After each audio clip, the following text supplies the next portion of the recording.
Le parc national de la Vanoise est propriétaire de nombreux refuges dans lesquels il essaye évidemment de chercher des solutions d'alimentation en énergie qui soient des solutions innovantes mais aussi qui soient des solutions responsables sur le plan de la consommation.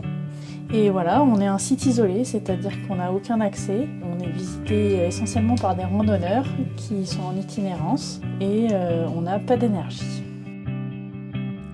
Le seul moyen d'avoir cette énergie électrique, c'est de la produire à partir de l'énergie disponible, qui est l'énergie solaire photovoltaïque. On veut s'éclairer la nuit, le frigo, il faut qu'il tourne 24 heures sur 24. Donc cette énergie, quand elle est là, il faut l'utiliser. Et en même temps, il faut la stocker pour les périodes où il n'y a pas d'énergie. Donc on a recours à une solution de stockage d'énergie longue durée sous forme de gaz, sous forme d'hydrogène.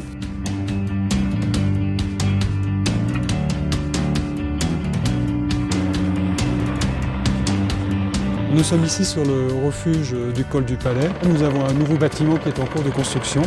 Il est destiné à accueillir un certain nombre de matériel pour produire et stocker l'hydrogène de telle manière à donner une autonomie énergétique au chalet.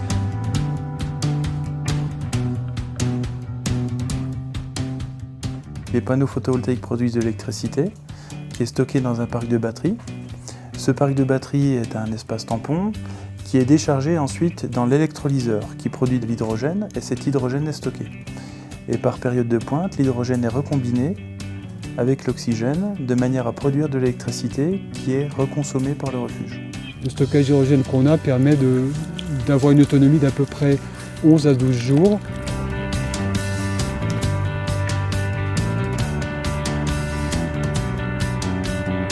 Donc le système hybride Sagesse de Pau-Vidian, c'est également gérer des éoliennes, des hydroliennes ou des générateurs diesel. Il s'adapte aux besoins soit pour un site isolé comme le refuge du Palais, soit en secours du réseau, soit pour des applications transportables en caisson pour la mobilité. Derrière, plusieurs types de gens peuvent en bénéficier. Bien sûr les gardiens, puisque c'est eux qui s'occupent des refuges, mais aussi les randonneurs, puisqu'ils auront des éléments de confort qui sont apportés par l'autonomie énergétique, mais aussi, ce qui est important, c'est la capacité de transfert de cette expérience. Et notre objectif est bien, par cela, de montrer l'exemple pour permettre de transférer l'innovation.